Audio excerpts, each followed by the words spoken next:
abanyacyaro turabashimira ubu mbure gushimira bukuru wafataga igikwasa kamandura mbure gushimira nshuti atuye mu Gatsata uyu munsi wambara inkweto ikinjira. ntabwo Imana yakora ikosa ryo kwereka abantu aho izakugeza kuko izi ko abo bantu muri bo habitsemo ubugome, harimo abatakwemera kuhagera, hari n'igihe ibahisha ibereka uko umeze bo bakabona uko umeze bigatuma ntacyo bagutwara. nk'iyo abanzi b'Imana bamenya ko nzaba ndigiye uyu munsi baba baranyiciye mu mavunja. Imana rero intambikaho amavunja n'urutwe n'ibintu bivuze ubundi hari ukuntu kera nari imeze ndi ikintu kigiye furaso kera ukuntu cy'intazi nta forma wari ufite nayo wangu nayo naragenda kukagira ngo ndimo ndaza ndi ikintu kitakaraga utamenya ubwoko bwacyo. noneho ariko wera we umuntu wanga Imana bizamubera isomo. Brazil Irene Ruhogo bantu muduteze amatwi, umuntu naguterura akakujugunya ntuzababare kuko batazi pozisiyo Imana yicayemo. hari igihe akujugunya mu mugambi w'Imana, Imana igahita ikugeza aho yashakaga ikavuga ati wari waratinze ahubwo barabangutse. Yarampamaga yarambwira ngo ariko yarampamaga yaranyandikiye ankorera na audio ngo iyo mwirirwa muvuga ngo muri abakozi b'Imana ngo Imana yabangarije he ngo yabangaje ite ngo ibahembe iti bintu ngo buriya ngo subwe isikoro muba murimo ngo si ibinyoma muba murimo ngo si ukwishakira indamuwana nuko yambwiye.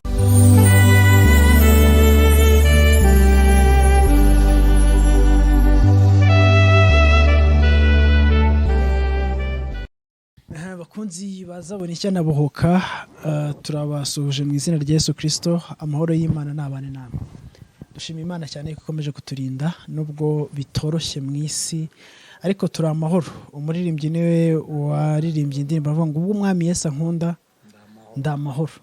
hari ikindi gitara avuga ngo naho haza ibyago byinshi ndamahoro. Yesu ni umukiza wanjye ndamahoro. Imana ishimwe. rero tubifurije amahoro y'Imana, amahoro aturuka kuri Kristo, yandi yavuze ngo mbahaye bitandukanye nuko abisi batanga, mugubwe neza muri Kristo Yesu. ngira ngo mukimara kunyumva rero murana ko turi kumwe n'umukozi w'Imana Barakagira Pascal. wese uruwande ariko kubera icyo ubushaka kwikuraho ibintu kabiha abandi ba uruwande, hari icyo bitwaye se bari byiza nkabiguha nawe ukabimpa. wese uri umukozi wande w'Imana. sawa, urabona ko turi kumwe turi abakozi b'Imana.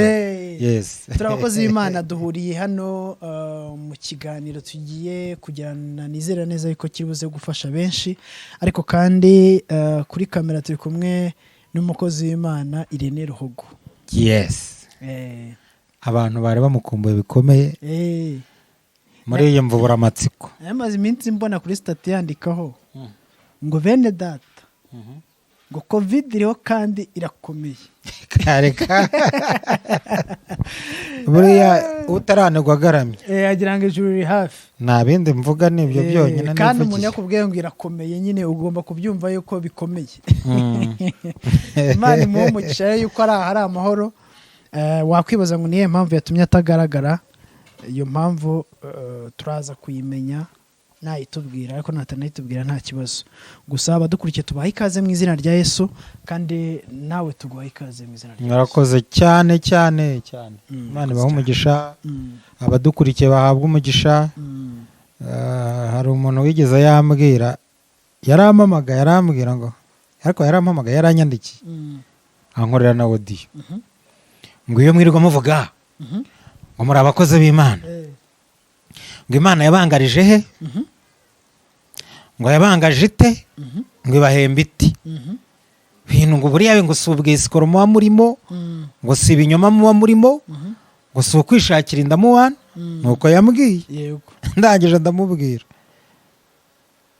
ni kwangajwa n'Imana, ntago Imana ihamagara abakomeye ahubwo ikomeza abo yahamagaye. hanyuma y'Imana iduhamagarira ahita ambwira ngo umva ngo banza umbwira ngo abantu turabashumeri twiburiye akazi ngo muturangire aho tudepoza ngo cyane ko dufite n'ubushobozi bwo kudepoza ngo iyo Mana iduha akazi. ndamubwira hari igihe utaba mu mubare w'abiri bugahe ahubwo ukaba mu mubare w'abikorerwaho. Yes, haga abantu bose bayikorera, hari abagomba nyine kuyikorera. ariko ukurikiye usanga ni imbaraga z'ibikomere, ni imbaraga z'ibikomere ubushomeri bw'igihe kirekire, noneho yakumva rero ngo abantu ni abakozi, ubanza yaranarebye akabona koko dusa n'abakozi, avuga ati mpfanye no diporome kweri nanjye mbura akazi. Ku Mana rero ntibadepoza, ahubwo yiraguhamagara, yego, ikabona ibyo bintu wabishobora, ikabiguhamagara, nakabone nubwo wabona wowe utabishobora, kandi nubwo wowe wabona utabishobora. Noneho hari aho Bibiliya ivuga ngo nakumenye ntarakurema nkweza utaravuka. Nuko undi rero bukarayigeza ko mbaza ngo barakagira ngo noneho nkubonye ufite ubwanwa ntibitwaye iki? Kugira ubwanwa se ndi umugabo? Ngo ajya kubona udafite ubwanwa. Kugira ubwanwa se ndi umugabo? Nabanza amenye ko aho biyogoshesheza hafunze. Naho kuba mfite ubwanwa nta shyano ryaguye. Hari igihe umuntu abura ibyo avuga akabihimba, buze kuba mfite ubwanwa bitwaye. Sinti wenda reka dukomeze nawe wari urimo uvuga. Urumva n'undi yazahita avuga ati wabuze 20,000 byo kugura tondezi. Niba waranabibuze se wabuze na ka kantu bajya bagira batya bakita jireti. Urumva abantu ntago babura ikintu, umuntu wese agira ikintu avuga bitewe n'igihe ahagazemo. Ariko ni nabyiza burya erega Imana agiye duhereza ingingo zose kugira ngo umuntu azikoreshe mu gihe. Yes. Umuntu ananacicitse cyane yagira ikibazo. Imana bahumugisha gusa ikiza nuko wavuga ukavuga ibyungura abandi. Yes, utagize ibimenasa abandi. Ariko kuko niba Imana yaraduhamagaye nitwe tubizi. Yego. N'umuhamagaro w'Imana uzwi n'abo yahamagaye. Ariko abatabizi bo bicwa no kutabimenya. Nanjye ako akantu umuntu yambwiye mu gitondo arambwira ngo maze iminsi ngo ndeba ngo kuri social media ngo abantu ngo bita abakozi b'Imana ngo bakora ibintu ngo ukabona ngo nta kintu Imana izabibukeho na gito, ngo ariko we ngo ndakureba ngo nkabona ngo Imana ngo ufite ibintu byinshi Imana izakwibukiraho. Ndamubaza nti abo bantu warebye nanjye ukandeba wapimishije iki gituma Imana izanyibuka? Ureba abo ngabo ntizabibuke, njyewe ukandeba ukabona izanyibuka. Harya gukorera mu ntoki ntibyemewe? Abura ikintu. Ariko twe twakarabye, reka ngo ukore mu ntoki. Umubajije neza, ugira ikihe gipimo upimiraho imirimo y'abantu? Erega mwibuke ko Bibiliya ivuga ko hari abantu bitwa abangeso nziza ariko ntaho byandika. Utazajya mu ijuru. Yes, igikuru ni uko uzabona ubugingo no kubona ubwami. Rero nshuti yanjye, buriya umuntu niwe bimenya, ukamenya ngo uyu munsi nakosheje, ukamenya n'ukuntu usaba Imana yawe imbabazi. Ubu rero uvuze ityo twavuga ibintu by'ejo leta tuma nibuka wambwiye ngo barakagira imbere wakorereye Imana ngo nturagura imodoka, twari duhuriye ikabuga. Yego. Ntazana ariko umbajije wabitekereje? Ati nabe nuzi urabona nageze hano n'amaguru. Ati none warayiguze mfite nyinshi. Mfite nyinshi ngenda mu yo nshatse bitewe naho ngiye. Ariko iyo kuba ntunze mu nzu ntago ndagera igihe, ariko mfite imodoka nyinshi. Wabonye uburyo bwo gutega ukagera aho ugiye urirwa urwana n'iki? Kugira iyo uparika mu rugo inagusaza wabuze essence, no kubona iyo utega ukagera aho ugiye ugataha kare gutwaye iki? Noneho ibyuma biri mu muhanda byo n'abazitunze bavuga bati Imana idufashe, kuko banamwana ikimufotora atazi byari byo. Yego, ni iminota ingahe? N'utuntu twishe, ariko tuzagenda turushaho gukomera, kuko ntabwo twacogozwa n'imitekerereze. Yego. Ahubwo tuzakomezwa n'imbaraga ziduhamagara. Yego, urakoze cyane. Hanyuma ndagira ngo tuganire. Ni ikiganiro nifuje ko twaganira, nawe urabyifuza kenshi, ariko kubera iminsi n'ibihe biragorana. Biragenda n'ibitwamo tuvuga ikintu bita umugambi w'Imana. Yego. Umugambi w'Imana, ikintu cyose kiraba ngo ni umugambi w'Imana, ikintu cyaba Imana yari ibizi, niko Imana yabyemeye, byari biri mu mugambi w'Imana. Ugasanga umuntu akoze iki ngiki, mwese mwatungwemo muracira n'umuntu bandi ati biriya ni umugambi w'Imana, nyine mu bireke. Ndashaka ko twinjira mu kintu bita umugambi w'Imana, dusobanukirwa umugambi w'Imana ni iki, kuba mu mugambi w'Imana ni iki, hanyuma noneho icyo Imana yagambiriye gukora biraza kukidukora. Kandi mu by'ukuri icyiza ikintu nkundira Imana ni uko nyine ntabwo igihamagara abantu bashoboye, ahubwo ikomeza ihamagara abadashoboye ikabashoboza. Yego. Kandi ikindi usibye no ngo ihamagara abadakomeye ikabakomeza, nta nubwo ari twebwe twishoboza, nyine yadushoboza. Erega unarebye ntiwagaya ababivuga, ese koko umuntu afashe igitabo nk'iki agiye ahantu ngo agiye gukorera Imana, si isuka ajyanye? Kuko umuntu ufite ubwenge ariko butari bwinshi yabivuga. Si isuka, si umuhoro, si ipiki ngo ugiye gukorera Imana. Ariko Bibiliya yaravuze ngo amagambo yanjye nibwo bugingo. Yego. Uwita kuri ibi azabona ubuzima. Yego. Ni ukuvuga ngo rero twe tujyana ubuzima tukabushyira abatabufite. Yego. Iyo rero tugejeje ubuzima aho butaraba ababubonye bakabubona, kwa gukorera Imana kuba kwabaye. Muri make twe dutanga transfer. Yego, niyo mpamvu rero nifuza ko mbere y'ibintu byose tujye kubanza guhamagara Imana kugira ngo ize idukoreshe, kuko twebwe yo twavuga ntibigire umumaro, ariko umwuka biherekeje umwuka w'Imana byagira imbaraga. Yego. Dusenga mu izina rya Yesu. Mana yo kwizerwa, Yego, Mana nyiri byose muri bose, Mana nyiri ubutumwa bwiza n'ijambo ryawe, mu izina rya Yesu. Turagushimiye kuko ushobora byose, nta kibasha kurogoya imigambi yawe. Mu ijuru ryawe ryera, uwacu yaranditse aravuga ngo ibyanditswe byose byera byahumetswe n'Imana, kandi bigira umumaro wo kutwigisha no kuduhanira gukiranirwa, kugira ngo umuntu w'Imana abashyitse rwose. Reka ibyanditswe n'Umwami Imana biciye mu maboko no mu kanwa k'abahanuzi bigira umumaro ku bagiye kubyumva, natwe abagiye kuvuga duhangweho n'umwuka, ntaba ari twe, ubwo izina rya Yesu riba ryoroherwa icyubahiro muri byo, icyubahiro kibe cy'Imana mu izina rya Yesu. Amen. Urakoze. Yego. Urambajije ngo umugambi w'Imana, reka manze asome Bibiliya. Nta kibazo. Igitabo cya Mose cya kabiri cyitwa Kuva. Yimuka Misiri. Yes. Oya, ni yimuka Misiri harya muri Bibiliya ntagatifu.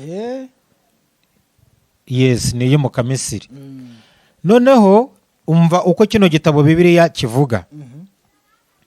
Nutangira gusoma iki gitabo cya Mose cya kabiri cyitwa Kuva, igice cya mbere wahasanga amagambo avuga ngo Abisirayeli bagwirira muri Egiputa, bagwira, bari bake, babera benshi muri Egiputa. Nusoma umurongo wa 8 urahasanga amagambo avuga ngo umwami wa Egiputa atinya Abisirayeli abagira imbata. Arabatinya kubera kugwira. Aravuga ngo aba bantu nzabagira imbata. Kino gice cya mbere umurongo wa 15 ho akavuga ngo ababyaza bategekwa guhotora abahungu bavuka, abaforomokazi, abaforomo, abaganga bategekwa kuniga no kwica abana bavuka b'abahungu. Bibiliya ivuze iki rero? Ku murongo wa 15 bavuga ngo hariho ababyaza babiri. Umva abakozi b'Imana aho bahereye. Tujya tugira n'ubuyobe rimwe na rimwe buvuga ngo jye sinzajya kwa muganga Imana izamvura. Ubuyobe bubi. Uwo muntu nunamumenya nuko kurwana bitemewe wamukubita n'urushyi. Ntabwo indwara zose Imana izikiza. Hari indwara Imana yashyize mu biganza by'abantu ngo bazikize. Ariyo mpamvu abaganga na kera babagaho. Hano rero Bibiliya yavuze ngo hariho ababyaza b'Abaheburayo. Aba babyaza bari Abaheburayo. Yego. Bibiliya ikongeraho ngo kazi, bigaragare ko bari abagore. Bari Abaheburayo kazi. Umwami wa Egiputa arabatumira, yabatumiye iwe. Arababwira ati mwa bagore mwe, dore mwe babyaza twemera muri iki gihugu, mbahaye gasopo. Dufite ikibazo cy'igwira ry'abantu muri iki gihugu, kandi kubica buri isi yica mu kinyabupfura. Isi yica muri system. Kubica gutya nago bikunda. Wowe mwababyaza mwe, kugira ngo bitagaragara ko igihugu gifite gukora amaraso n'amahano, nimukore muri iyi system. Nimubyaza kuko ari mwe mubona umwana akivuka, mukabona ari umuhugu, mujye mumuniga. Urumva ubwicanyi ko mwisi muhamaze igihe. Hakenewe imbaraga zidasanzwe, kuko nubwo abantu batakica mu buryo bugaragarira amaso, ariko system irica mu buryo ubu n'ubundi. Hano rero Bibiliya iravuze ngo arabatumira, arababwira ngo mwabagore mwe, nimubona umugore w'Umwisirayeli abyaye umuhungu, mujye mumuniga. apfe, ariko nimubona byaye umukobwa mumureka abeho. ubwo ni muri system kugira ngo batagwira kuko aba bahungu nibavuka bazakura babyare, ariko nibareka abakobwa bakabaho bazabura abagabo, ubwo nta babana bahuje ibitsina babyara. Yes, noneho hano Bibiliya iravuze ngo rero abo babyaza bubaha Imana. Urumva ababyaza nibo babaye umugambi w'Imana. Ndagira ngo mbanze nkumvisha icyo wambajije cyitwa ngo umugambi w'Imana. Muri systeme y'abatuye isi tayari itegeko ryasohotse rivuye mu buyobozi bukuru bw'igihugu. Baravuze ngo abana bavutse mu bice ni itegeko kandi nta ntumwa yicwa. Itegeko ryagombaga gushyirwa mu bikorwa. Ariko kubw'umugambi w'Imana aba babyaza ngo bubaha Imana, kandi umuntu niwe wubaha Imana ku giti cye. Brazil Irene Ruhogo ntihazagira umuntu babeshya, ntihazagira umuntu uvugira undi ngo runaka yubaha Imana. Oya, umuntu wubaha Imana niwe ubizi. Nubwo abandi babikubeshyera cyangwa bakabivuga ko ari byo, ari igihe biba atari byo, ariko umuntu wubaha Imana niwe ubizi. Aba babyaza rero bubashye Imana muri bo shebuja atabizi. Ngo bamaze kubaha Imana ntibakora ibyo bategetswe. Rero muri uku kudakora ibyo bategetswe niho havukiyemo Mose. Ariko uyu mwana yavutse atagira izina. Uyu mwana izina dusoma muri Bibiliya ntabwo ari iryo kwa muganga, ni izina ry'agahinda, ni izina ry'iripapirano, ni izina ry'iritoragurano, ariko naryo ryihishemo umugambi w'Imana. Mu yindi mvugo ngo ryitwa uwatoraguwe. Mose, Moyize ni uwatoraguwe. Njya mbona n'ababyeyi babyaye abana babo neza bakabita ba Mose. Uvumye umwana wawe akiriho, watoraguye umwana ahise. Hari inyito tudakwiye kwita abana, kuko twumvise abantu kumva umuntu ngo yise umwana we Eliya atazi inkomoko. Simvuze ko kwita abana bacu amazina ari bibi, ariko tubanze tumenye n'ubusobanuro naho twabyariye abana. Nose kubyaye umwana neza, umwana afite nyina, avukiye mu maternity, mu bitaro bikomeye, mu mwise Mose gute? Mwamutoye hehe?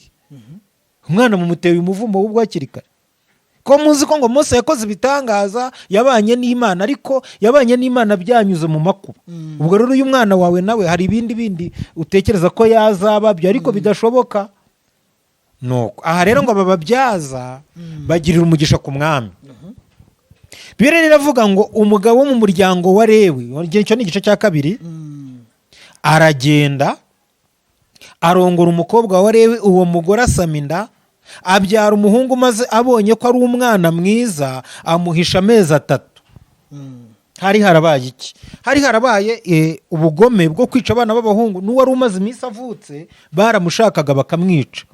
Mwibuke ko bino bintu byavuye no kwa Mose bigakurura bikagenda bigashaka no gufata kwa Yesu, ariko bigasanga umugambi w'Imana nyine wihishe mu cy'Imana yagambiriye.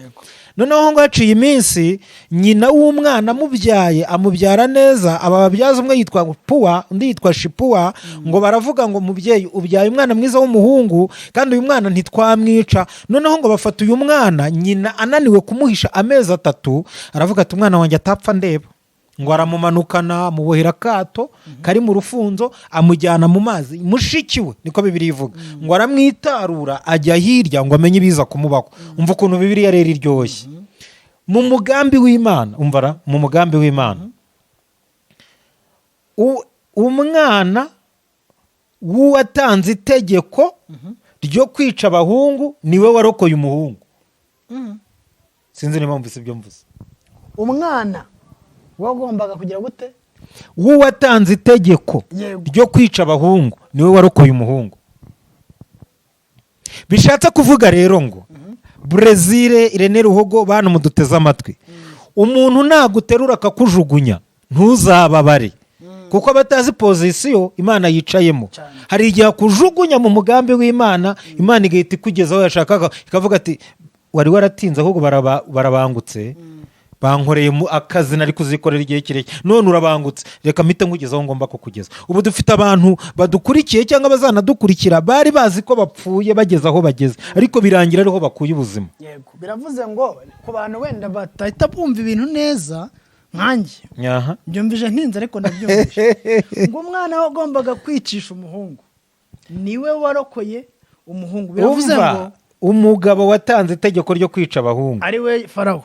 umwana we umukobwa wa farawo niwe warokoye uwagombaga gupfa, yatoraguye farawo kandi itegeko ryaratanzwe na se. arangije aramugenda amushyira nde isi, si uko se? Yes. Noneho umva agashya rero kuko umugambi w'Imana, haleluya, umugambi w'Imana uhishe mu gisa n'amahwa cyane, ariko nyiramahwa yumva yararenganye. wowe uri muri ya mahwa uvuga ati ndapfuye, ariko inyuma yo gupfa hihishemo amaboko akuramira utareba. Ibi bintu uzabisoma muri Bibiliya, ubwo Yosefu bamutaga mu rwobo, burya bari bamutaye mu mugambi w'Imana. ko numa ntagiye gufashwa, utafashwa hari inzoga twanyoye urafashwa wanze ukunze. Noneho uyu mugambi w'Imana, izina rya Yesu nirihabwa icyubahiro. Uyu mwana wagombaga gupfa aramirwa n'uwagombaga kumwica. Ubu dufite abanyarwanda bakiriye mu maboko y'abagombaga kubica. Uyu munsi wa none bakarokorwa n'abagombaga kubica, kandi bikarangira hari abandi bapfuye. Bikagaragara ko hari uburyo wowe utatekereza wakiriramo, ariko Imana ikabugukirizamo. Uyu munsi wa none dufite abantu birukanwe ku kazi bazi ko bubikiwe imbehe, ariko bikarangira Imana yabonaga aho ukora witwa umukozi, ahubwo ikabona muri wowe harimo ubudeje, bakakwirukana hano uhita ujya kuba diregiteri w'uruganda ahantu. Bigaragara ko umugambi w'Imana wihishe mu kintu gisa n'amakuba, ariko amakuba dutera kunesha, kwa kunesha kugatuma duhabwa ibyo tutatekerezaga. Noneho bikazarangira Imana ari yikwihishuriye, ukavuga burya se mbasha no gukira. Mose yakijijwe n'utakamukijije. Noneho ngo mu mugambi w'Imana uyu mukobwa bivuze nabi, Mose ntabwo yakijijwe n'utakamukijije, ahubwo yakijijwe n'uwakagombye kugira gute kumwica. None se yakijwe n'utakamukijije, urumva bivuze iki? Ubivuze gake, ubivuganye ubukana buke. Ngo haye iminota ibiri bino bintu bivuga. Ibaze umuntu yakagombye kukwica. Ngo haye ibiri bivuga. Itonde se. Umuntu yakagombye kukwica. Akagufata akakwica. Arakubonye mu kimbo cyo kukwica, akugira imbabazi. Nta nubwo akurokoye gusa, ahubwo akujyanye n'ahantu hari ubuzima buruta ubw'abandi bantu bo muri icyo gihugu babayeho. Kandi wari umupfu, wagombaga gupfa. Urabona yagize ubuzima buruta ubw'abanyegiputa. Uranyumvira? Yagize ubuzima buruta ubw'abanyegiputa, yaragombaga gupfa. Ibiri ntirashira nacecetse. Ndashaka ko tubanza kwinjira mu mugambi w'Imana neza, ariko ndumva twatarutse, turi bupfe jewe. Twatarutse cyane kuko ubu ngubu uri kubivuga nkahita nkurura ibyanjye. Ntabwo hamya ngo usabye. Ntabwo ndi buguhe. Nanjye ntabwo mvu. Ntabwo ndi buguhe. Ariko kimwe cyo nuko Imana tutegura ibintu byiza. Yes. Ariko cameraman ari kumbangamira. Arashaka ko ndeba muri kamera cyane, kandi ngenda nshaka ko tuganire. Tuganire na kamera se. Warugeze ahantu uvuga rero uti yakijwe n'umuntu utagomba kumukiza. Yes. None ko batanze itegeko ngo abahungu bapfe. Yego. Brezi tubwizanye ukuri. Uretse n'umwana w'umwami, nanjye ubwanjye wanjye mfite uko niyubaha. Yego. Mfite nuko nubaha abanjye. Yego. Bano bafite uko banyubaha. Burya gihe utanyubashye nta bibazo nagira. Kwiwanje mfite umuryango mugari unyubaha. Yego. Nta kibazo. Ariko kandi nanone ntibikubujije ko wakubaha. Yego. Uyu mwana w'umukobwa wa Farawo, Bibiliya ivuga ko twirwa tunamusobanura. Ntabwo mu rugo ibwami habuze ibyiza. Ariko arashaka kujya koga mu gishanga. Nuvanga size piscine, agiye kwidumbaguza mu kabandi wacu mu Rwasave. Yewe wacu tugira umugezi witwa Rwasave. Natwe twabaga ajyaga wuzura nigeze gusoma nkeri ngira ngo ndapfuye, ariko Imana irarengera yo karama. Nabyo byari mu mugambi w'Imana. Intozi ngo ahantu zirandya mbumweru. Sinagira icyo mu mugambi w'Imana. Banyibikije nega muri primaire, hari abana twiganaga babakene bambara ibirenge, bafashwaga n'umuryango witwa Compassion International. Bakajya baza bambaye ibirenge. Ako nawe ariko bambaye ibirenge nkumva nifuje. Kandi ugasanga baza ubwenge kukurushaho waje wambaye inkweto. Nkumva nifuje kwambara ibirenge umunsi umwe ndarambaye ibirenge. Ariko wasandukana n'umukobwa wa Farawo ataye piscine akajya kwidumbaguza. Noneho umva umugambi w'Imana usa ntihagire utwumva nabi, ndasa n'ukoresha uko nyine ngiye kuvuga. Umugambi w'Imana usa no gushukana, ariko muri uko gushukana nagira unyumva nabi ko mvuze ko Imana ishukana tugira abantu bumvirana oya mu mugambi w'Imana ubona bitari bukunde ukabona ni nk'igishuko kije ariko kikwinjiza mu rupfu ariko hagati y'urupfu nahugwa hari amaboko akuramira ni naryo bushakashatsi nakoze niyo mpamvu ubona burya nago wapfa urupfu rugira abaterankunga bane bataraboneka nta cyuba yes kutanyiginga bambwire gute banza umenda yenda urupfu ni urupfu ariko rugira abaterankunga rugira igihe aho uzagwa n'ikizakwica narwo ubwarwo urupfu rero hari igihe ruza utaragera aho ugwa nibwo ubona ngo nari mpfuye we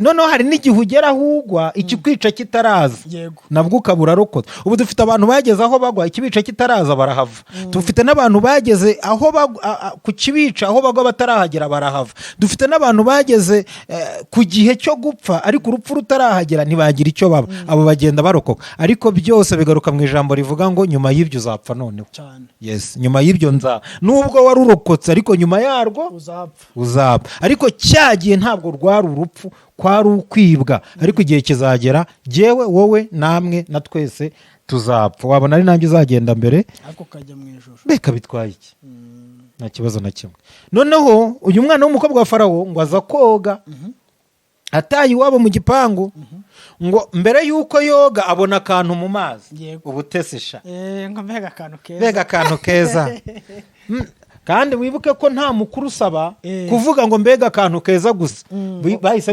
birasobanuye ngo jya mu mazi ukazana ibyo ntibindebe nibwo utateguye koga ugenda ukazana ngo abaja n'abagaragu birukanse mu mazi bazana akato Mose arimo ngo bakageze imusozi nta yandi magambo tekereza mu mugambi w'Imana ntibagakubise umuhoro ntibagateyemo icyuma ntibagakobisemo icumu ahubwo bapfunduye bitonze ese ubundi bari babwiwe n'iki ko gapfundikiyemo imbere harimo ikintu ahubwo nuko umugambi w'Imana upfundura ibyari bipfunditse kabone n'ubwo nyirabyo atabona ko byapfunduka mu mugambi w'Imana ho umugambi w'Imana ubipfunduza wagakwiye kubipfundura nibwo uzabona cya gihe Lazaro bari baramuziritse bamushyingura Yesu yamuhamagara amukijije akavuga ngo nimumuziture nimwe mwari mwaramuziritse sinajya kubakorera akazi umugambi w'Imana rero ujya uzitura ibintu byaziritswe kabone n'ubwo ababiziritse baba badahari nibwo uzumva ngo umuntu yarazinzwe imyaka 100 ariko yakubitana n'umugambi w'Imana Imana ikamugirira neza ivumbi rigatumuka umwana w'umukobwa wa Farawo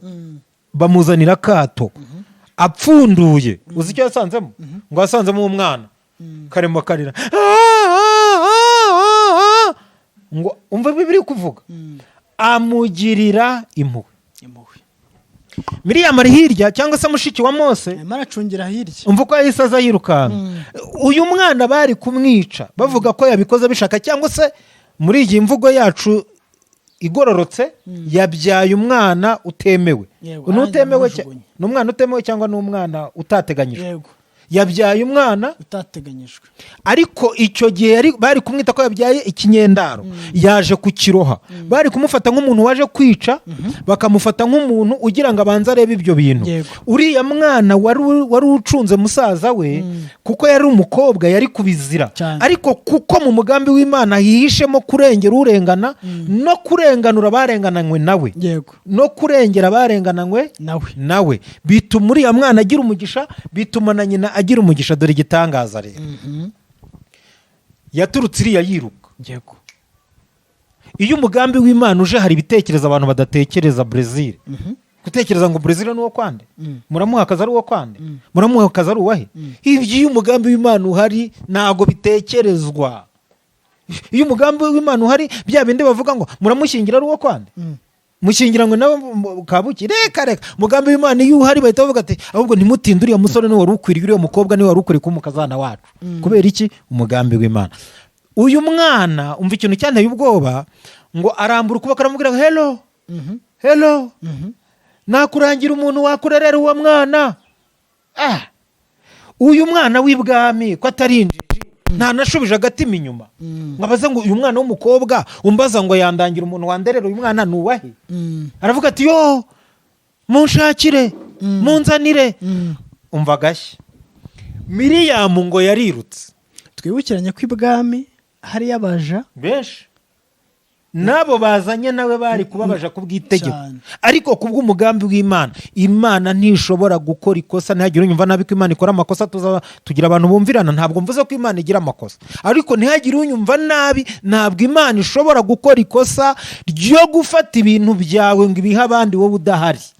Nicyo gituma ubona umuntu ashobora gusaza, agasaza akagira imyaka 40 ari umusore, 38, 45 akiri umukobwa, Imana ikamubwira ngo nzakugirira neza. Nuko urya muntu hari abantu abatari bwabone bazamufasha mu byo azakora, ikabibategura. Noneho igihe cyagera umugambi w'Imana ukajya ahabona. Umva gashya ngo yarirutse agera aho nyina ari.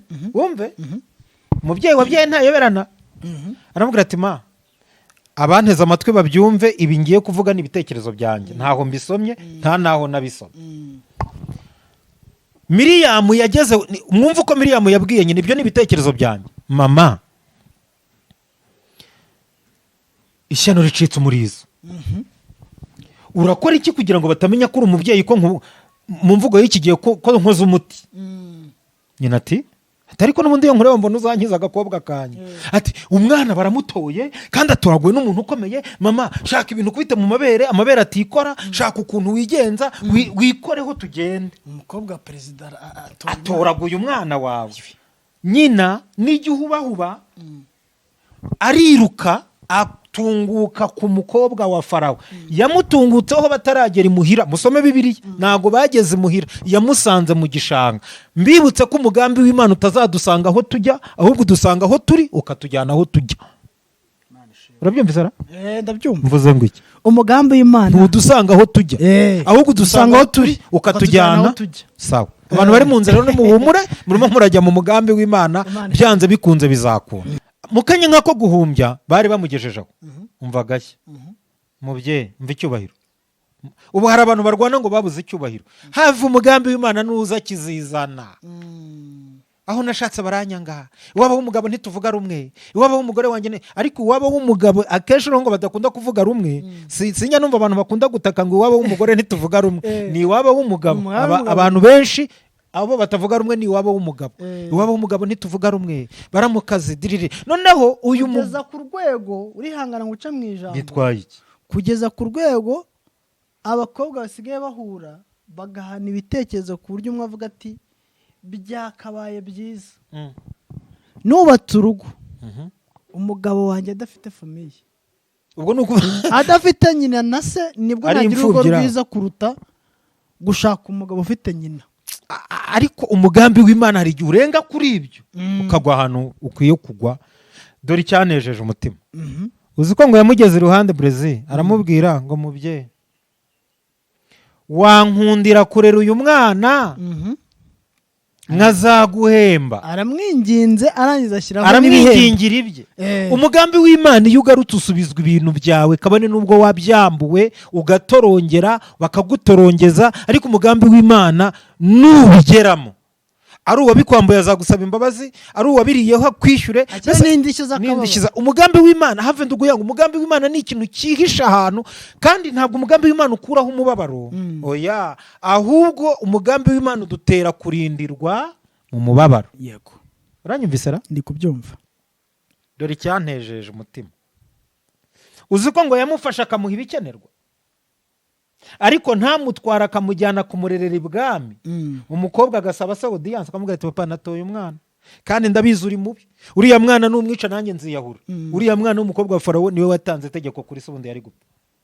Ndimo ndanatekereza yuko buriya nyina ashobora kuba yarahawe n'ishevare niba kiriya gihe zaragendaga, kugira ngo atazigera atinda kuza kwita ku mwana. Ntabwo yatashye, ubwo ni imodoka z'icyo gihe. Subwo waretse ibyo, ntabwo nyina wa Mose yatashye. Usome Bibiliya. Yabaye nyina wa Mose bamuhaye inzu yo kubamo, bamuha ibyangombwa.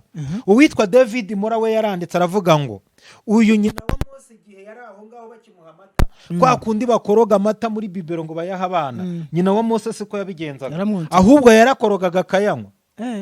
Kavuga ati igituza cyanjye yobora neza. Noneho ngo akiherera kabacometse umwana ibere. Umva ukuntu yonkaga amubwira. Niyo mpamvu banyarwandakazi, barundi, bakongomani, kira duniya, kira fasi yote, mbabwije ukuri ibyo wigishije umwana nibyo atora. uko niko kuri ibyo ubwiye umwana nibyo atora. Uzi ko nyina ni Mora wabyanditse kuri page ya 48. Mora yaranditse aravuga ngo nyina wa Mose yamuhaga ibera akamubwira ati mwana wanjye bampaye amata yo kuguha ariko nturi wo kunywa amata ufite nyoko, nzajya nkosa amashereka nizo mbaraga zawe, ariko nubwo nkosa hano turi ni muri Egiputa ujye umenya kuri Umwisiraheli. Mose yonka ubwisiraheli mu maraso, abwonka mu mashereka, anabwumva mu matwi, abyumva na nyina. Mose akurana ubwisiraheli, niyo mpamvu yarwaniye kuba Umwisiraheli. Mose arwanira ubwisiraheli, niyo mpamvu ubona hari abantu barwanira kwitwa bene gihugu cyabo. Siniriwe mvuga ngo aba naba, ariko hariho n'abantu batonsa amashereka y'igihugu batagikunda, ariko hariho abantu bakunda ibihugu byabo kugeza ku rwego no muri covid bataha. uko ni ukuri. Yes, hari abantu bagiye bataha mu bihugu byabo kandi ari muri corona.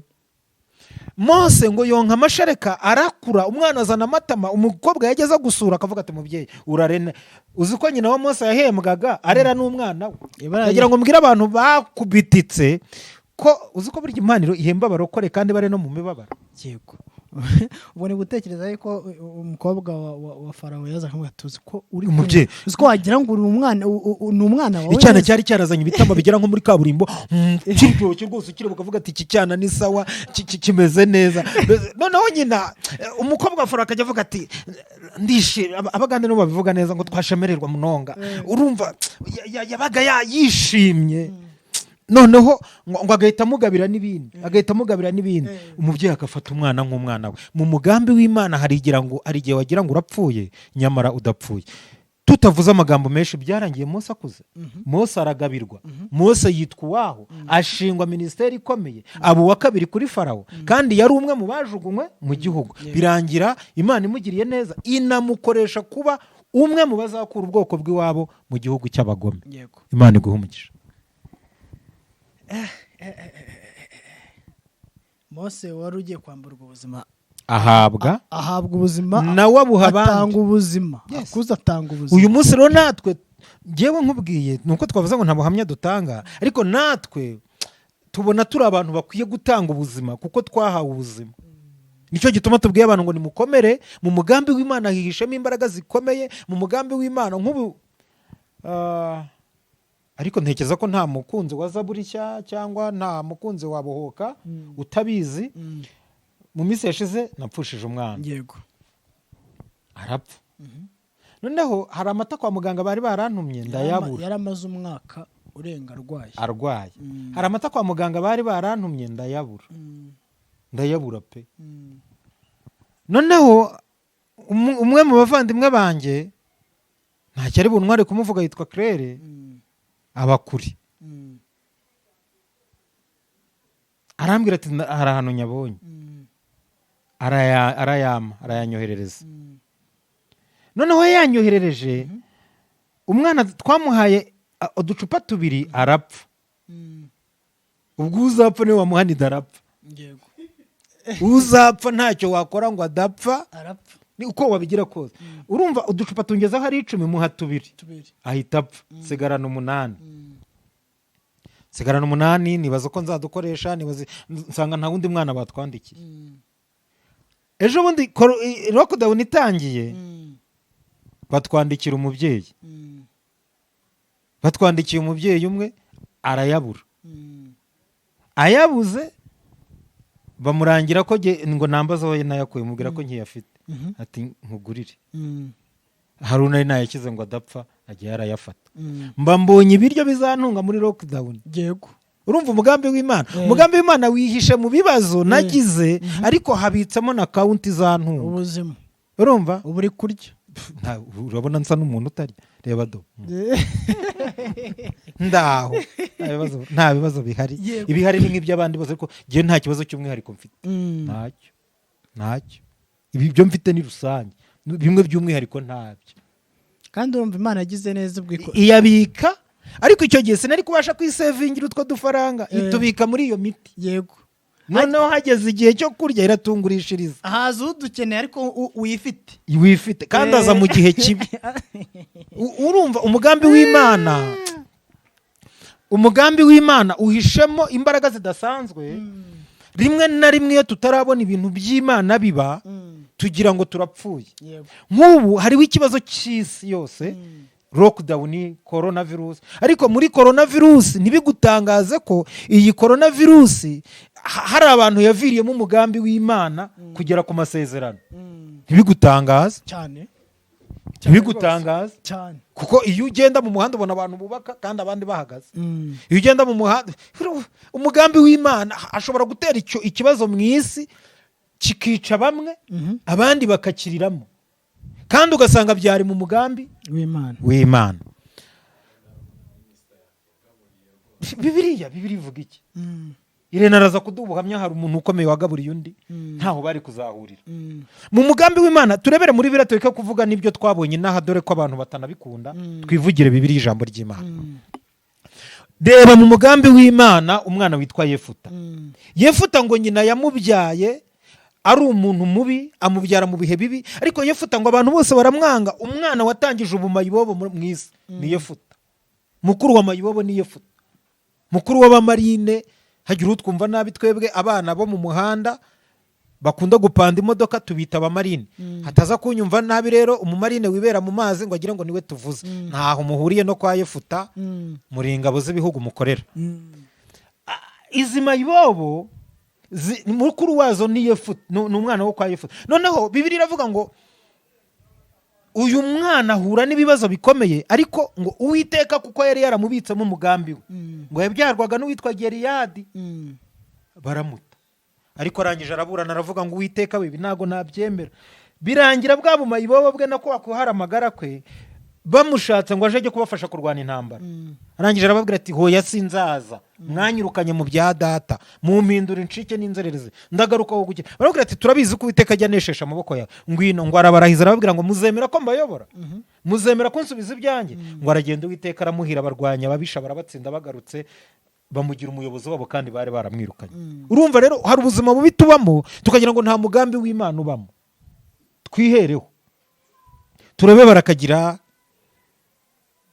kumuvuga ntacyo bitwaye. Turebe pastori wanjye Theogene Nzahare, turebe abitwa ba Mama Lionel, abo nabo mbasha kuvuga nzi. Turebe abitwa ba Tisiye, abo ni Abanyarwanda nzi twabanye biwacu.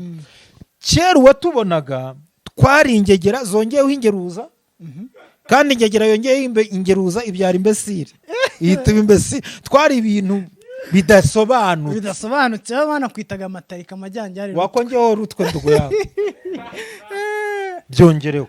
Noneho reba fata tuye tuvugishwa Imana nakugiriye neza, iriya burya umutwe ntabwo ushobora kunanuka cyangwa uguma kwakundi. Ndajya mfite urutwe akazi Imana yakoze, vugisha ukuri. Umubwira akazi Imana yakoze, yagerageje uburyo bose bushoboka kugira ngo ikubyibushye inganye n'umutwe. Haleluya. Muri Imana yakoze, reka gutinye bizakubaho, Imana izakurinda. Reba ubushake bw'Imana gusa, Imana izakuri, Imana izakurinda. Iminsi yose mu nzira ucamo iraguhaza amahoro, Imana izakurinda. Amen. Cyarangiye ndi umugabo. Ubwo urumva iyo nanone hagira unyumva nabi, Imana ntiyakora ikosa. Ntihagira unyumva nabi ko mvuze ko Imana ari nyamakosa. Oya, niwe yamarangamutima y'Abanyarwanda. Ni kimwe nuko ubuganira n'abantu wakwishima ukavuga ngo sha, ntabwo ubwiye abantu ngo nibasha. Oya, nta karimo. Ntagira unyumva nabi, ntabwo Imana yakora ikosa ryo kwereka abantu aho izakugeza, kuko izi ko abo bantu muri bo habitsemo ubugome. harimo abatakwemera kuhagera. Hari n'igihe ibahisha ibereka uko umeze, bo bakabona uko umeze bigatuma ntacyo bagutwara.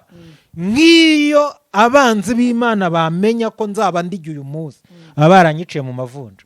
Imana rero intambikaho amavunja n'urutwe n'ibintu bizo. Ubundi hari ukuntu kera nari imeze ndi ikintu kigiye furaso kera ukuntu kikintazi. Nta forma wari ufite. Nayo wangu, nayo naragenda gukagira ngo ndimo ndaza ndi ikintu kitakaragasa utamenya ubwoko bwacyo. Noneho ariko wera we, umuntu wanga Imana bizamubera isomo. Umuntu wanga Imana umuntu wanga Imana simfite icyo muvuga ariko bizamubera isomo. Noneho muri uwo mugambi w'Imana Brazil amaguru yabaga ameze atya. Noneho umbonye muri iyo shusho akabona ndi uwo gupfa ntabe yangirira nabi. Apana ikigenda ariko nubundi kirapfuye. Ndabyibuka. Wikwiteranyiriza ubusa. Abaje batanga ubuhamya muri mu gihe cyo kwibuka muri genocide ukagenda ngo wagera nko kuri barriere uyu muntu muramwica n'ubundi yapfuye. Nyakwipfira genda uzagwa handi. None ubu akamureka ziko atazamara kabiri. Tayari bwa buzima urimo hari ahantu bukunyujije utari kunyura. Iyo wowe uza kumenyekana ko uzaba uri muri Australia uyu munsi, uzaba uri muri Canada uyu munsi, uzaba uri mu Bubiligi no mu Bufaransa, uzaba uri Libreville, uzaba uri muri Cotonou, uzaba uri Yaounde, uzaba uri hehe, uzaba uri muri Zimbabwe na Zambia, uzaba uri South Africa na Mozambique, uzaba uri hirya no hino kwiza, ntabwo ubuhari. Imana rero yagutambitse ko akundi kugira ngo ibahishe icyo uri cyo. Noneho rero isohoza umugambi ntawe ukibasha kugukozaho imitwe y'intoki. Uvuza ko kantu nyibutsa umuntu mperutse gusura icyango. Nsengerera rero nimba nkwibukije. Urakoze Imana igumugisha. Ibyo guzaza? Umugisha uruta ibintu byose. Reka mwakire mu izina rya Yesu. Ndanashima Imana ko yangaruye amahoro. Amen. Ni igihe wari wavuye mu modoka ukajya muri Nyungwe. Uzuko naringize ngo uriyahuye. Ahagaze umwana yiyahuye abuze kimwe akabyara. Ndebye nsanga ibyishimo bya kwishuri gukora siporo muri. Nari ndi mu mugambi w'Imana burya rero. Komera. Mbikubwire neza. Kagire inkuru. Giramya. Njya gusura umumama. Reka mpinduke. Abantu bajya babane bagifite gushakana Imana umwete. Undi ujya mu mazi agasenga, bwajyana imgora akajya ku musozi mu mbeho asenga Imana, ashaka imibereho, ashaka gucyanuka ku Imana. Noneho yarakennye arashyengera ku rwego n'impano ye y'ubuhanuzi idakora. Akeshi niyo imeze gutyo. Nta bantu uzi se bameze gutyo. Oya bariho. Bahanura bavuga ati wasenze kugirira neza. Nyine izo ntambara twahuye nazo. Izo ntambara twahuye nazo tubwire n'abantu bagikorera Imana bafatwa baryo. Nibihangane mu mugambi w'Imana bizamenyekana. Yes. Uwo muntu yarageze ku rwego Imana imuhereza ibintu ntabivuge. Kubera isoni z'ukwasa. Ntukajya ubona uri mu materaniro. Marigara nubwo tutari mu materaniro tari gusenga muri minsi. Oya ariko naha. Umuntu yujujwe utegereze kiva muri wowe wumva arimo aravuga mu ndimi gusa atasohora. Burya ntukajya uhita umucira urubanza ngo uvuge ngo ari mu bicyo uyu nguyu yavangiwe. Hari igihe ajya gutobora akavuga ati nimvuga baragira ngo ni yandi yanjye. Akarwana n'umwuka. Agatinya kubivuga avuga ati use nanjye nakwemerwa. Nanjye ubu navuga ijambo rikemerwa kubera ubutayo. Uwo muntu uko nkuko yarameze rero. Musure turaganira. Nsanga afite icyifuzo cy'uko Imana yamwubakira inzu. Afite umugore n'umugabo. N'umugore n'umugabo bafite abana babiri. Baba hanze n'imbere bakubita yambaye uzajya kuri zaburi cyuzabona yambaye ubushimwe. Gusa nabura kutareba kuri zaburi. Uwo muntu uramuzi. Ariko yambwiye ikintu gikomeye. Turacyari ku mugambi w'Imana. Yego. Barafite icyifuzo ngo cyo kubaka inzu ya miliyoni 1. Y'amafaranga. Ngo niba ubaka inzu ya miliyoni 1. Umva Imana bazabibonye igenda itambuka. Yes. Urumva? Ni miliyoni 1 akeneye. Yego. Mu gihe hari abafite imishinga ya miliyoni 400. Yego kandi araterera imisozi mu ati mwana wanjye nzakugirira neza abantu babone ko abantu bafite amafaranga bayazanye tugakorera Imana. No. Nyuma y'iminsi Imana ibera yatanze mu buryo bumwe cyangwa ubundi tumushyikiriza amafaranga. Yavuze ijambo rikomeye cyane. Yarambwiye ngo ibi bintu Imana yabimbwiye muri 2007. None 2022 narimo. Yemwe muri 2007 mbwira yuko isangirira neza ikampa amafaranga none ndayabonye. Imyaka 15. Ntabwo bivuga yitonze gutya yarari mu bicu. None nekereje nsanga ngiye ntaganzwa Plaisir nigaga muri segonderi mu mwaka wa mbere. Umva umugambi w'Imana. Icyo gihe Imana ivugana nawe nigaga mu wa mbere. Noneho witsemo buretse soza kuvuga mbabare nguciye mu ijambo. Warakomeza aratitiriza. Kubwiyo mpamvu Bibiliya reka manyishiza hanze ngutega. Imyaka 15 ari gusaba Imana ati wayi. Yavuganye n'Imana utangiye segonderi. Nangiye segonderi. Abaduteze amatwi ndaje nivugire. Kandi ubwo icyo gihe ntaganzwa Celestine papa wanjye yarimo anyishyurira amafaranga avuga ngo umwana wanjye aziga. yige azaminuze azabona akazi keza azibesheho atere imbere yubaka umuryango abeho neza nawe agira umuryango umukomokaho. iyi ntego papa wanjye afite. Intego y'Imana yo sinyize icyo gihe ariko ndiga mu wa mbere mu wa kabiri gusoza amashuri ujya mu muri gatatu ngira kaminuza muri kaminuza ndarangiza ngire gutya ukora ujya muri zaburi ekada ngire gutya ahubwo nshaka akazi nk'uko papa wanjye yabyifuzaga nk'uko n'undi muntu wese aba abyifuza ko yiga ngo azabeho. ushaka ko umwana wamurumbira. Imana imbwire ngo mwana wanjye rero ndagukunda nemeye ko wiga aya mashuri yose kugira ngo uzabere umugisha abantu. Ubwo duhite tubwira abantu ko hari abantu bajya bakavuga ngo abakozi b'Imana ntibize tubamaze amatsiko twarize. Yego umva bashaka no kuzakora ikiganiro mu cyongereza. Imana yambwiye yeruye ariko numva ntabwo ndi kubishyikira. Irambwira ngo hari abantu bazarya kubera wowe, hari abantu bazambara kubera wowe, hari abantu nzubakira amazu kubera wowe. Sinabyumva ngiye nkomeza gushaka akazi. Imana igeze irambwira ati nta kazi uzabona rero. Ubwo nayo ibyo murashakisha byose by'imibereho ngo uzabona akazi, nta kazi nzaguha, ahubwo bo mu mugambi wanjye nibwo icyo nagambiriye kuri wowe nzagisoreza mu bantu. Haleluya.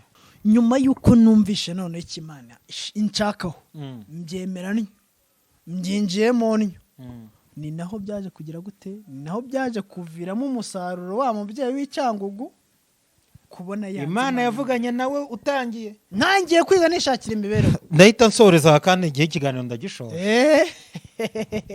Ubwo bisobanuke ko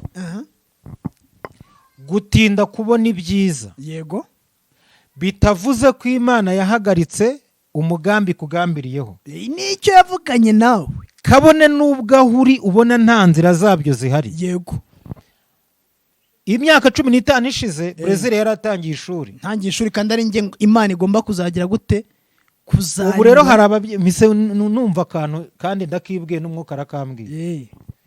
Uzi ko aba bana bacu bamaze igihe batiga twahangayitse ngo amashuri yabo biranze ngo ntibakomeje kwiga ngo barasibiye ngo bakuriye imuhira. Ibi bintu uzi ko nabyo biri mu mugambi w'Imana kubera ko n'ubundi bigaga muri sezo itagira akazi. Uzi ko ibyo bintu ngeze ihushirwa rikomeye reka ryihorere n'inge nyiraryo.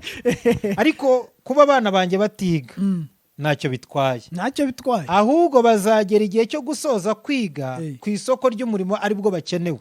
Naho ubundi iyo basoza ubu n'ubundi hariho ubushomeri. Nase ubu ngubu urashaka mubwira ukuntu hari umukobwa wambwiye yari afite akazi keza ahembwa 500.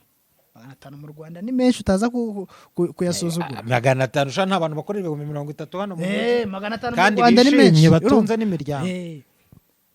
Uwo mukobwa Imana amubwira ati ngukuye ku kazi. Umukobwa arababara ariko kwa kuno umuntu yibanira n'Imana. Imana amubwira ati burya nagwaye ku kazi kuko nabonaga wari ugiye kuzahura n'ibyaga imbere akagwayo. Yakoraga mu bazungu, hari ikizungu cyari gifite gahunda yo kumusambanya kikamutera inda ubuzima bukaba burashize akamutina hakagenda. Umugambi w'Imana uratureberera. Sha wambabariye kuvuga ngo uratureberera utubera amaso. Urakoze ngaho komeza. Urumva uyu munsi wa none ubuhantu hari harutaho ngaho yari kubari nashakaga kukubwira Brazil bantu mudute nukuri kandi nta magambo mvuga ngenda ndashoje ikiganiro ko numva ngiye bya bigiye bihari nakazi kawe wenda dukora ikindi cya kabiri ariko iki turagishoje. Iki kiganiro ndagishoje mu izina rya Yesu. Reba wiga Imana ikavugana n'umuntu ntakuzi. Yego tayari ubwitinze ikiraro cyane. Ugiye muri kaminuza imennyeho beto. Yego ushoje kaminuza irasemanse neza. Undi aracyasenga avuga ati aracyasenga ntimucogore gusenga kugeza ubwo Yesu zaza turirimbiri horaho. Yesu ari hamwe natwe ubu ngo tuneshe ibigeragezo kubw'imbaraga za Yesu. Noneho uriga muri wowe hahishemo ubuzima bw'uwo muntu. Bantu mufite ubuzima bw'abantu nimuburekure mu bubahe, nimurekure ubuzima bw'abantu mu bubahe. Hari ibintu Imana yakubwiye gukorera umuntu bikore titaye kukumeze hari umutima wawe ujya ukubwira ngo gira utya bohoka ubikore kandi nyuma yabyo urabona umugisha. Hari ibyo Imana yakubwiye uzayimarira igihe kirageze bikore. Ejo bundi nahoze numva nshaka kuzashaka abacamanza bose tukavugana tukavugana nkababwira ngo Imana ibashyize hano ngo murenganure abarengana, nihabashyize ngo murenganye abarengana baganirize. Numva nshaka kubaganiriza ikiganiro cy'umucamanza n'umupfakazi wamutitirije. Bacamanza ni murenganura abakene, murenganura abatishoboye, murebe ukuntu mubigenza Imana. Buri muntu wese icyo Imana yamuhamagariye gukora nasohoza umugambi w'Imana. Brazil nkubwira atasiyo n'undi wese duteze amatwi, ntuzakora ikosa ryo guhagarara wagize ibibazo ngo uvuge ngo abantu ni babi. Oya, ntuzakora iryo kosa. Brazil abantu si babi, abantu bagize umumaro mu buryo bukomeye, bagira aho bava bagira n'aho bagera. Noneho kuko umuntu amenya byinshi ariko ntashobora byose, Imana nayo ishobora byose ariko ntikora byose. Mvuze ngo iki? Imana ishobora byose ariko ntikora byose. Urakoze cyane. Abantu nabo bamenya byinshi ariko ntibakora byose. Nimba koko muri Brazil rero hari hashe umugambi w'Imana, urumva Brazil atarinze. None se nyine Imana agomba kundinda kuvuga ngo uriho kubw'abandi bantu. Barakagira ndiho kubw'abandi bantu. Nawe uriho kubw'abandi bantu ariko n'abandi bantu bariho kubwawe. Tubivugana ibyo bintu abantu babyumva. Brazil ariho kubw'abandi ariko nanjye n'abandi bariho kubwanjye. Ni ukuvuga ngo genda umumaro w'abantu nabo nabo umumaro kuri wowe. Ubwo ni ukuvuga ngo tugiye mu magambo avunaguye umuntu wese n'ikigeragezo cya mugenzi we. Yego, ariko nanone ni igisubizo. Ni n'igisubizo cya mugenzi we. Ubu noneho tujyaho tugende twikonkomora abantu tuvuge ngo abantu ni babi. Umva jewe nigize nasaba ngo muzareke dukora ikiganiro tuvuga abantu mu mazina. Jewe nzavuga abantu barenze 200 mu mazina. Wayadara kurana nabibuka muribuka page yasomyemo jewe umva nkubwiza jewe nambwiye nkubwira abantu 30 twicaranye gutya nzi amazina yabo sinabibuka. Guheraho nkashyiraho Irene Ruhogo, mwebwe nkabanda baretse nkaba nikubise sava ku kineko ngashyiraho mu Maderena wa Dewo nkazamuka nkagaruka i Kigali nkakubitamo Sandrine nkavamo nkakubitamo Egide nkavamo nkikubitamo Jacques ku Gisozi nkagaruka nkakubitamo uwitwa Papa Prince hano ku Kagugu ayiwe data ngashyiramo mu Mapucyuri nkagaruka nkikubita kuri Kamanzi Papa Wodo nkabavuga ivumbire gatomuka nkahita nikubita kuri Bahatu yagiye muri Zambia yamaye inzu nyibamo umwaka ntamwishyura. Urumva cyo navuga ariko bakubwiye icyo kintu uvuze abantu batugiriye neza abantu batugiriye neza turabashimira. Ubwo Mose najya gushimira azahira kuri mushiki we akada najya gushimira ngubu azavuge umukobwa wa Farawo yashimye mushiki we yibagirwe umwana wa Farawo yibagirwe mushiki we yibagirwe nyina yibagirwe n'uwo Bibiliya bivuga neza iravuga oya uwaboshye se wamwibagirwe waboshye kagateye umva kantu Irene yavuze ngo kusiga sebukwe ku nama yamugiriye. None se ubu Irene nawe Brazil ubu duhaguruke turambura amaboko ngo turashimira abanyakigali. Tubashimiye gute? Abanyakigali se nibo bahatuzanye ahubwo turashimira abantu baduhaye akazi ko guhinga mu cyaro.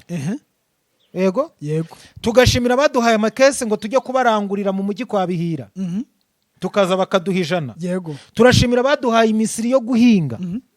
Noneho uko ugenda umara kabiri niko utera intambwe abanyamujyi bakubonye uvuye mu cyaro.